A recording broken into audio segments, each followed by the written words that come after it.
Stock market বা share বাজারের একজন ট্রেডার ও ইনভেস্টর হিসেবে বেশ কিছু স্টক মার্কেট টার্মিনোলজি বা টার্মস আমরা প্রায়শই শুনতে পাবো। এরকমই তিনটে টার্ম যেখানে একই কোম্পানি বা তার স্টকের তিনটে ভ্যালু সম্পর্কে বলা হয়ে থাকে। এগুলি হলো ফেস ভ্যালু, বুক ভ্যালু এবং মার্কেট ভ্যালু। তিনটি টার্মের মধ্যে ভ্যালু কথাটি যুক্ত থাকার জন্য এবং এগুলি একই কোম্পানি বা তার স্টকের হওয়ার জন্য প্রায়শই এগুলোর মধ্যে একটা ভীষণ কনফিউশন তৈরি হয়। কিন্তু এরপর থেকে যাতে এই ধরনের কোনো কনফিউশন না থাকে তার জন্য এগুলো step by step in detail আলোচনা করব। অবশ্যই সেটার জন্য একটু সময় বেশি লাগবে, কিন্তু শেখার সাথে আপনাকেও এইটুকু ধৈর্য দেখাতে হবে। তো চলুন শুরু করা যাক।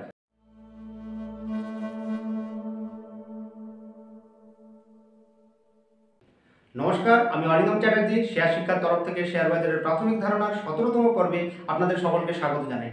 আমাদের প্রথম টপিক ফেস ভ্যালু। কোনো একটি কোম্পানির স্টকের ফেস ভ্যালু বলতে ওই নির্দিষ্ট স্টকটির একটি ফিক্স ভ্যালুকে বোঝানো হয়, যেটি ওই কোম্পানি দ্বারাই স্থির করা হয়ে থাকে। ফেস ভ্যালু হলো একটি স্টেবল ভ্যালু, যেটি মার্কেটের কোনো রকম পরিস্থিতি দ্বারাই আক্রান্ত হয় না। ফেস ভ্যালুকে পার ভ্যালুও বলা হয়। যখন সমস্ত কোম্পানি বন্ড বা শেয়ার সার্টিফিকেট ইস্যু করে তখন সেখানে পরিষ্কারভাবে এই ফেস ভ্যালুর কথা উল্লেখ করা থাকে।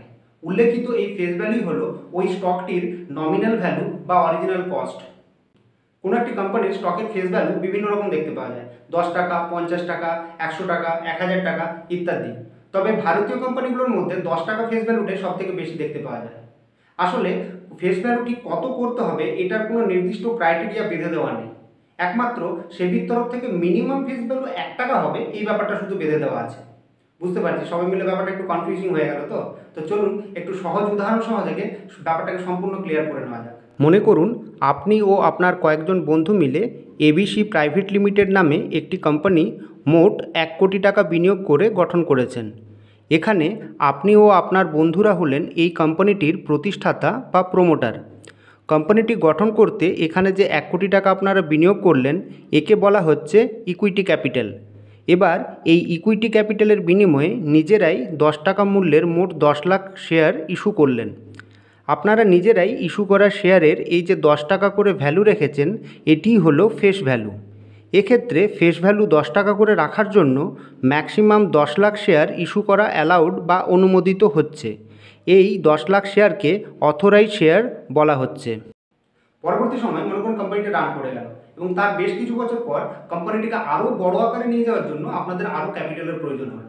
তার জন্য আপনারা স্থির করলেন আপনাদের যে অংশীদারিত্ব রয়েছে সেটা বিক্রি করে পাবলিকের কাছে সেখান থেকে টাকা সংগ্রহ করবেন।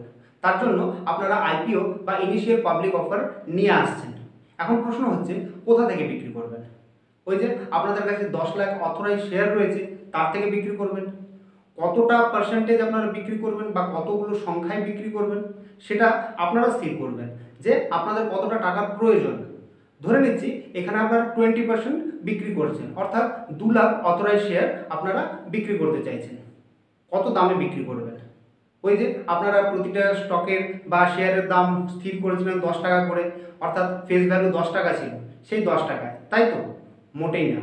একদম নতুন অবস্থায় আপনারা যখন কোম্পানিটি গঠন করেছিলেন তখন তার রিস্ক ফ্যাক্টর অনেক হাই ছিল। এখন কোম্পানিটি প্রতিষ্ঠিত, প্রফিটেবল, এর একটা ব্র্যান্ড ভ্যালু আছে, গুডউইল রয়েছে, ফিউচার গ্রোথ প্রসপেক্ট অনেক হাই, স্টেবিলিটি হাই, এই সমস্ত কিছু তো একটা ভ্যালু আছে নাকি? তো এই মুহূর্তে যারা এটার অংশীদারিত্ব নিতে যাবে অবশ্যই আপনারা যে ভ্যালুটা দিয়েছিলেন তার থেকে তাদের বেশি ভ্যালু দিতে হবে। এই সমস্ত কিছু ফ্যাক্টরগুলোকে খেয়াল করে এটা বেশ জটিল ক্যালকুলেশন করা হলো এবং তাতে স্থির করা হলো আপনারা এই মুহূর্তে এই কোম্পানিটির অংশীদারিত্ব নেওয়ার জন্য আগের থেকে আরও 190 টাকা করে বেশি নেবেন। এটাকে বলা হচ্ছে প্রিমিয়াম। অর্থাৎ আপনাদের ফেস ভ্যালু 10 টাকা প্লাস 190 টাকা প্রিমিয়াম, অর্থাৎ ইনিশিয়াল পাবলিক অফার বা আইপিওতে আপনারা এক একটি শেয়ারের মূল্য স্থির করলেন 200 টাকা করে। তবে এক্ষেত্রে ইনভেস্টরের মিনিমাম ক্যাপিটালকে সুরক্ষিত করার স্বার্থে আপনাদের যে ইকুইটি ক্যাপিটাল, অর্থাৎ একদম প্রথমে আপনারা যে ইনিশিয়াল 1 কোটি টাকা ইনভেস্ট করেছিলেন সেটিকে রিজার্ভে রাখতে কোম্পানি বাধ্য থাকবে।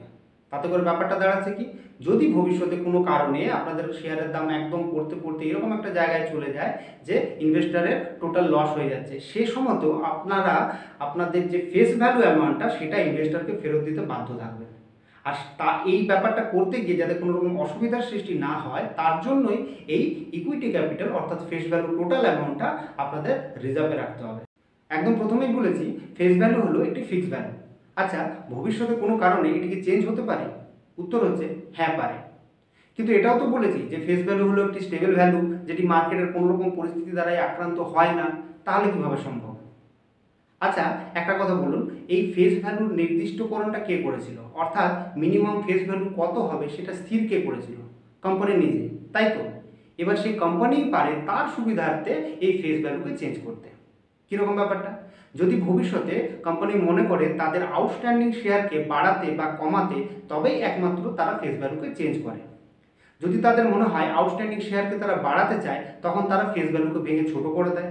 আবার যদি মনে হয় আউটস্ট্যান্ডিং শেয়ারকে তারা কমাতে চায়, তখন ফেস ভ্যালুকে বাড়িয়ে দেয়।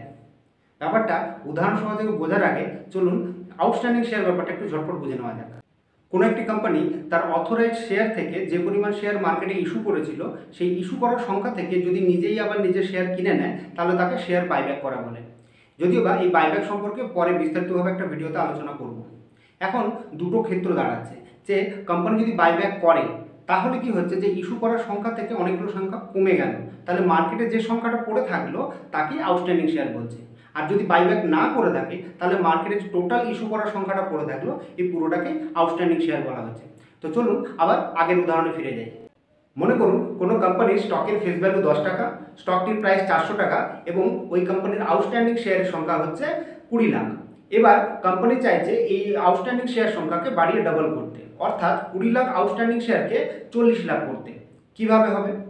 আপনার বন্ধুর যদি আপনাকে 100 টাকা দেওয়ার থাকে এবং তার জন্য তিনি আপনাকে একটা 100 টাকার নোট দিচ্ছেন, এবং সেই সময় আপনি বললেন যে না, আমি 100 টাকার নোট একটা নেব না, এর পরিবর্তে 100 টাকা ভ্যালুটাই নেব, কিন্তু আমি দুটো নোটের মাধ্যমে নেব। তখন কি করা হবে? আপনার বন্ধু তখন আপনাকে 50 টাকা দুটো নোট দিলেন। ঠিক একইভাবে এই 20 লাখ আউটস্ট্যান্ডিং শেয়ারকে যদি 40 লাখ করতে হয়, তখন স্বাভাবিকভাবে ফেস ভ্যালু যে 10 টাকা আছে তাকে ভেঙে অর্ধেক করে দিতে হবে, অর্থাৎ 5 টাকা করে দিতে হবে। এবং একই সাথে তার যে স্টক প্রাইস আছে 400 টাকা, সেটিও অর্ধেক হয়ে যাবে, অর্থাৎ 200 টাকা হয়ে যাবে। অন্যদিকে মনে করুন কোনো একটি কোম্পানির ফেস ভ্যালু 10 টাকাই রয়েছে, কিন্তু তার স্টকের প্রাইস হচ্ছে 50 টাকা এবং ওই কোম্পানির আউটস্ট্যান্ডিং শেয়ার সংখ্যা হচ্ছে 2 কোটি। এবার কোম্পানি চাইছে তার আউটস্ট্যান্ডিং শেয়ারকে 10 গুণ কমিয়ে দিতে, অর্থাৎ 2 কোটি আউটস্ট্যান্ডিং শেয়ারকে 10 গুণ কমিয়ে 20 লাখ করতে। কিভাবে হবে? যদি আপনার বন্ধুর আপনাকে 500 টাকা দেওয়ার থাকে এবং তার জন্য তিনি আপনাকে 50 টাকা 10টি নোটের মাধ্যমে এই টাকাটা দিচ্ছেন, আপনি তখন বললেন যে না, আপনি 10টা নোটের পরিবর্তে ব্যাপারটা নেবেন না, আপনি একটি নোটের মাধ্যমে টাকাটা নেবেন। তখন কি করছেন? বন্ধু আপনাকে একটি 500 টাকার নোট দিচ্ছে। ঠিক একইভাবে এখানে যখন আমাকে এই 2 কোটি আউটস্ট্যান্ডিং শেয়ারকে 20 গুণ কমাতে হবে সংখ্যাটাকে, তখন স্বাভাবিকভাবে তার ফেস ভ্যালু এবং মার্কেট প্রাইসকে 10 গুণ বাড়িয়ে দিতে হবে। অর্থাৎ যেটা ফেস ভ্যালু ছিল 10 টাকা, সেটাকে করে দিতে হবে 100 টাকা, এবং যে স্টক প্রাইস 50 টাকা ছিল সেটিকে করে দিতে হবে 500 টাকা। অর্থাৎ ফেস ভ্যালুকে 10 টাকা থেকে 100 টাকা করে দিতে হবে, আর তাতে স্বাভাবিকভাবেই স্টক প্রাইস 50 টাকা থেকে 500 টাকা করে দিতে হবে। এতে দেখুন, আগে আউটস্ট্যান্ডিং শেয়ার 2 কোটি into stock price 50 equals to outstanding স্টকের ভ্যালুয়েশন 100 কোটি। পরে outstanding share 20 lakh into stock price 500 equals to outstanding স্টকের ভ্যালুয়েশন 100 কোটি। অর্থাৎ এক্ষেত্রেও আউটস্ট্যান্ডিং শেয়ার সংখ্যা 10 গুণ কমে গেলেও ফেস ভ্যালু ও স্টক প্রাইস 10 গুণ বেড়ে যাওয়ার জন্য আউটস্ট্যান্ডিং স্টকের টোটাল ভ্যালুয়েশন কিন্তু একই থাকছে। সবে মিলে দেখা যাচ্ছে প্রয়োজনের তাগিদে আউটস্ট্যান্ডিং শেয়ার সংখ্যাকে বাড়ানো বা কমানো হলে তার ফেস ভ্যালু এবং স্টক প্রাইস অটোমেটিক্যালি কমানো বাড়ানো হচ্ছে। এবার কোনো কোম্পানি যদি তার আউটস্ট্যান্ডিং শেয়ারকে বাড়াতে বা কমাতে চায়, তাহলে সেটা কিন্তু তারা আগে থেকে অ্যানাউন্স করে দেয়। এবার মনে করুন কারো যদি ওই স্টকটি কেনা থাকে, ডিম্যাট অ্যাকাউন্টে রাখা আছে, তাহলে তাকে কি করতে হবে? কিছুই করতে হবে না। যদি এটা চেঞ্জ হয়, তাহলে এটার সাথে ক্যালকুলেশন করে শেয়ার সংখ্যা যা হওয়া দরকার সেটি অটোমেটিক্যালি তার ডিম্যাট অ্যাকাউন্টে চেঞ্জ হয়ে যাবে। ফেস ভ্যালুর আরও একটা গুরুত্বপূর্ণ ভূমিকা রয়েছে। যখন কোনো কোম্পানি তার নেট প্রফিট তার শেয়ার হোল্ডারদের মধ্যে ভাগ করে দিতে চায়, অর্থাৎ ডিভিডেন্ড দিতে চায়, তখন সেই ডিভিডেন্ডের ক্যালকুলেশনটা এই ফেস ভ্যালুর উপর নির্ভর করেই করা হয়ে থাকে। যেমন কোম্পানি যদি ঘোষণা করে 100% ডিভিডেন্ড দেবে, এর অর্থ ফেস ভ্যালুর 100%। অর্থাৎ যদি কোম্পানিটির ফেস ভ্যালু 10 টাকা হয়, তাহলে তার 100% মানে কোম্পানি শেয়ার পিছু 10 টাকা করে ডিভিডেন্ড দেওয়ার কথা বলছে। আবার কোনো কোম্পানির ফেস ভ্যালু 5 টাকা এবং ওই কোম্পানিটি 1000% ডিভিডেন্ড দেওয়ার কথা ঘোষণা করলে 5 টাকার 1000%, অর্থাৎ 50 টাকা করে ডিভিডেন্ড দেওয়ার কথা বলছে। আশা করছি এবার ফেস ভ্যালু সম্পর্কে ধারণাটা সম্পূর্ণ ক্লিয়ার হয়েছে। তো next topic, book value. Book value কথাটি দুটো ক্ষেত্রেই যুক্ত, কোম্পানির বুক ভ্যালু এবং শেয়ারের বুক ভ্যালু। অ্যাকাউন্টিংয়ের হিসেবে ব্যালেন্স শিট অনুযায়ী কোনো কোম্পানির নেট ভ্যালুয়েশন কত, এটি হলো ওই কোম্পানিটির বুক ভ্যালু।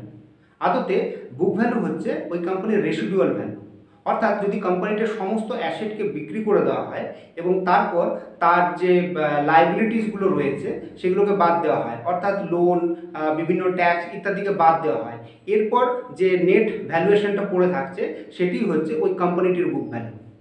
এবার এই কোম্পানির বুক ভ্যালুকে ওই কোম্পানির যে আউটস্ট্যান্ডিং শেয়ার সংখ্যা রয়েছে সেইটা দিয়ে যদি ভাগ করা হয় তখন শেয়ার পিছু বুক ভ্যালুটা বেরিয়ে আসে, অর্থাৎ স্টকের বুক ভ্যালুটা আমরা পেয়ে যাই বা শেয়ারের বুক ভ্যালু আমরা পেয়ে যাই। শেয়ারের বুক ভ্যালু আমরা জানতে পারি যখন কোম্পানি প্রতিটা কোয়ার্টারে তার কোয়ার্টারলি আর্নিংস রিপোর্টের ফাইল করে। এই শেয়ারের বুক ভ্যালুটাকে দুভাবে বের করা যায়। 1 নম্বর, equity capital plus reserve and surplus divided by number of outstanding share.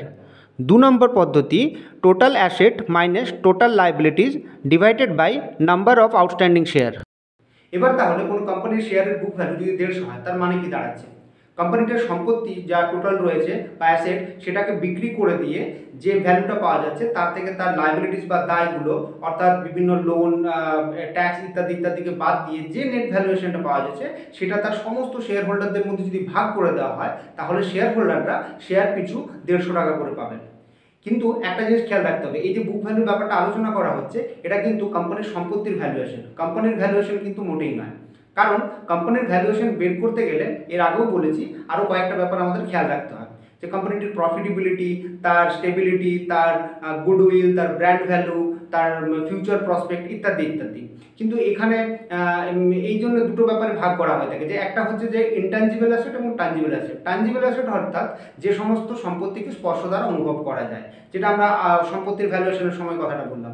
আর এই যে ব্যাপারগুলো বললাম এগুলো হচ্ছে ইনট্যাঞ্জিবল অ্যাসেট, অর্থাৎ স্পর্শ দ্বারা যে সমস্ত সম্পত্তিকে টাচ করা যায় না। তাহলে এই যে ভ্যালুয়েশনটা বের করা হবে, অর্থাৎ কোম্পানির ভ্যালুয়েশন বের করা হবে, তখন ইনট্যাঞ্জিবল অ্যাসেট এবং টাঞ্জিবল অ্যাসেটকে মিলিতভাবে কিন্তু এই ভাবনাটা ভাবতে হবে বা কোম্পানির ভ্যালুয়েশনটা বের করতে হবে। তাহলে এতক্ষণ পর্যন্ত ফেস ভ্যালু এবং বুক ভ্যালুর ব্যাপারটা ক্লিয়ার করা গেল। নেক্সট এবং ফাইনাল টপিক, মার্কেট ভ্যালু। কোনো একটি নির্দিষ্ট কোম্পানির শেয়ার কোনো একটি নির্দিষ্ট স্টক এক্সচেঞ্জে লাস্ট যে দামে ট্রেড হচ্ছে সেটি হলো ওই স্টকটির মার্কেট ভ্যালু। বোঝাই যাচ্ছে ওপেন মার্কেটে এই মার্কেট ভ্যালুটা স্থির থাকে না, আপ ডাউন করতে থাকে।